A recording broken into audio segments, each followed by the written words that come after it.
পাঁচফোড়ন channel. সবাই কেমন আছেন বন্ধুরা? আশা করি ভালো। আজকে আপনাদের সঙ্গে একটি ভিন্ন টাইপের রেসিপি শেয়ার করব এবং অনেক মজাদার এই রেসিপিটি হলো সয়াবিনের কোফতা কারি। এটি আমি একদম সম্পূর্ণ নিরামিষ পদ্ধতিতে এবং পেঁয়াজ রসুন ছাড়া রান্না করেছি। আর আমার এই রান্নাটি যদি ভালো লেগে থাকে অবশ্যই আমার এই চ্যানেলে কমেন্ট করে জানাবেন, আর চ্যানেলটিকে অবশ্যই একটি লাইক দিবেন, আর চ্যানেলটিতে নতুন নতুন ভিডিও পেতে অবশ্যই সাবস্ক্রাইব করে রাখবেন, আর চ্যানেলটিকে বেশি বেশি শেয়ার দিবেন আশা করি। চলেন দেখে নিই কী কী করতে হবে এই রান্নাটি করতে। প্রথমে কড়াইয়ে জল দিয়েছি, জলটা ফুটে আসলে আমি দিয়ে দিলাম 1 কাপ পরিমাণ সয়াবিন, আর দিলাম 1 টেবিল চামচ পরিমাণ লবণ। এখন এই সয়াবিনটি আমি ভালোভাবে সিদ্ধ করে নেব। 10 থেকে 15 মিনিট এই সয়াবিনটি আমি সিদ্ধ করে নেব। আমি এটাকে ভালোভাবে সিদ্ধ করে নিতে হবে। যত ভালোভাবে সিদ্ধ করা যাবে সয়াবিনটা তত খেতে ভালো লাগবে। 10 থেকে 15 মিনিট পর আমি ঢাকনা খুলে দিলাম।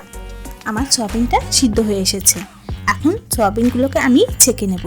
আর সয়াবিনের ভিতর অবশ্যই জল থাকা যাবে না, ভালোভাবে চিপে নিতে হবে, তাহলে সয়াবিন ভাজার সময় কড়াইয়ে লেগে যাবে না।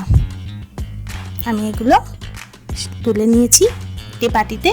এখন এই সিদ্ধ করা সয়াবিনের ভিতর আমি দিয়ে দিলাম 1 টেবিল চামচ পরিমাণ লবণ, 1 টেবিল চামচ পরিমাণ ধনে গুঁড়ো,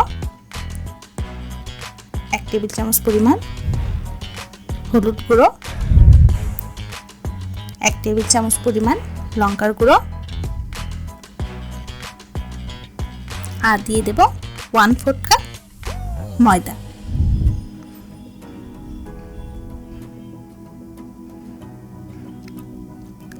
আর দিয়ে দেব 1/4 কাপ পরিমাণ তেল। এখন এইগুলো ভালোভাবে আমি সয়াবিনের সাথে মাখিয়ে নেব। এগুলোকে ভালোভাবে মাখিয়ে নিতে হবে।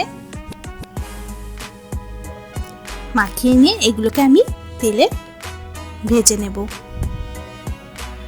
এগুলোকে মাখিয়ে নিচ্ছি আমি। ভালোভাবে মাখাতে হবে মশলাগুলো। আমার মাখানো হয়ে গিয়েছে। এখন আমি কড়াইয়ে তেল দিয়ে দিয়েছি। তেলটা গরম হয়ে আসলে আমি সয়াবিনগুলো ভেজে নেব। আমি সয়াবিন দিয়ে দিলাম। তেল গরম হয়ে এসেছে। একবারে সব সয়াবিন দেওয়া যাবে না, অল্প অল্প করে ভেজে নিতে হবে। সয়াবিনটা দেওয়ার পরে এক পিঠ হয়ে আসলে আরেক পিঠ উল্টাই দিতে হবে, তাহলে সয়াবিনটা অনেক মুচমুচে হবে খেতে। আমি সয়াবিনগুলো দিয়ে দিয়েছি। এক পিঠ হয়ে আসলে আমি আরেক পিঠ উল্টাই দেব। মানে এক পিঠ হয়ে এসেছে, আমি আরেক পিঠ উল্টাই দিচ্ছি। এখন এগুলোকে একটু ভালোভাবে ভেজে তুলে নেব। আমার এগুলো দেখেন বন্ধুরা কত সুন্দর ভাজা হয়ে গিয়েছে। এখন এগুলোকে তুলে নিচ্ছি আমি, এবং বাকি সয়াবিনগুলোকেও আমি এভাবে ভেজে নেব।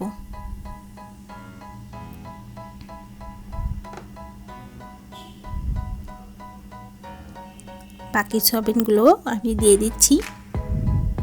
অল্প অল্প করে দিতে হবে, একবারে দেওয়া যাবে না।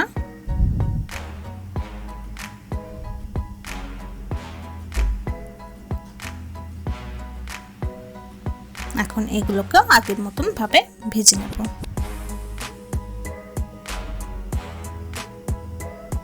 এক পিঠ হয়ে আসলে আর এক পিঠ উল্টে দেব।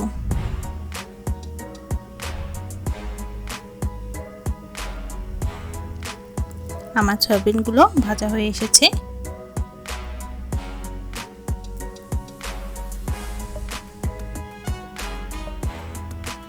এখন এগুলোকে আমি তুলে নেব। আমি এইভাবে সব সয়াবিনগুলোকে ভেজে নেব। এই রান্নাটি অবশ্যই আপনি গরম গরম ভাতের সাথে খেতে অনেক মজা। আপনারা বাসায় অবশ্যই ট্রাই করবেন। কড়াইয়ে আবার তেল দিয়ে দিলাম এবং কোফতা করার জন্য আলুগুলো ভেজে নেব।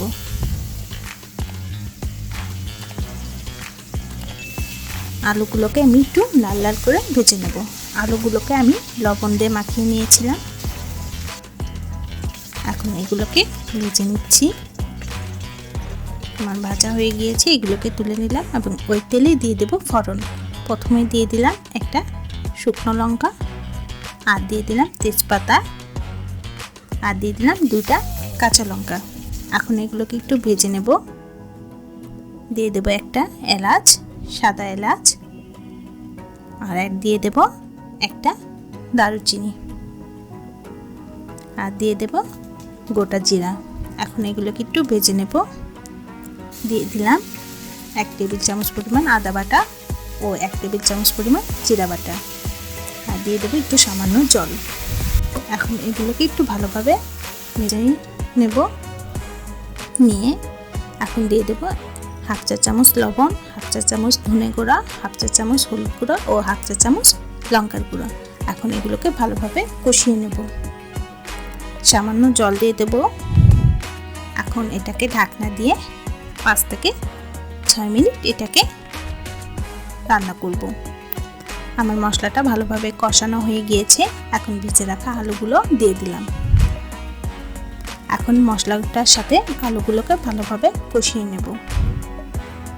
এখন ঢাকনা দিয়ে দেব আর 10 মিনিট আমি এটাকে রান্না করব।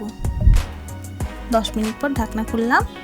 আমার আলুগুলো সিদ্ধ হয়ে এসেছে। এখন দিয়ে দেব 1 কাপ পরিমাণ দুধ।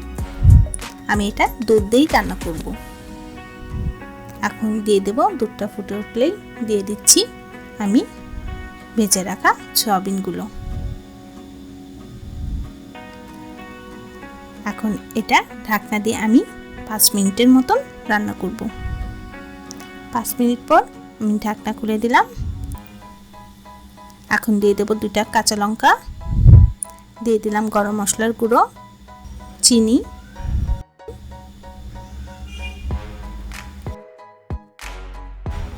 আর ঘি। চিনিটা আপনাদের স্বাদ অনুযায়ী দিবেন। আর গরম গরম পরিবেশন করে নিলাম আমার সয়াবিনের কোফতা কারি। আশা করি এই রান্নাটি সবারই ভালো লেগে থাকবে। আর যদি ভালো লেগে থাকে অবশ্যই কমেন্টে জানাবেন। আর আমার এই চ্যানেলটিকে অবশ্যই সাবস্ক্রাইব করবেন। এই সয়াবিনের কোফতা কারি আপনি গরম গরম ভাতের সঙ্গে, রুটির সঙ্গে এবং পরোটার সঙ্গে খেতে অনেক মজা লাগে। আপনারা বাসায় অবশ্যই ট্রাই করবেন। আর আমার চ্যানেল নিয়ে অবশ্যই একটি সাবস্ক্রাইব করে রাখবেন। ধন্যবাদ সবাইকে।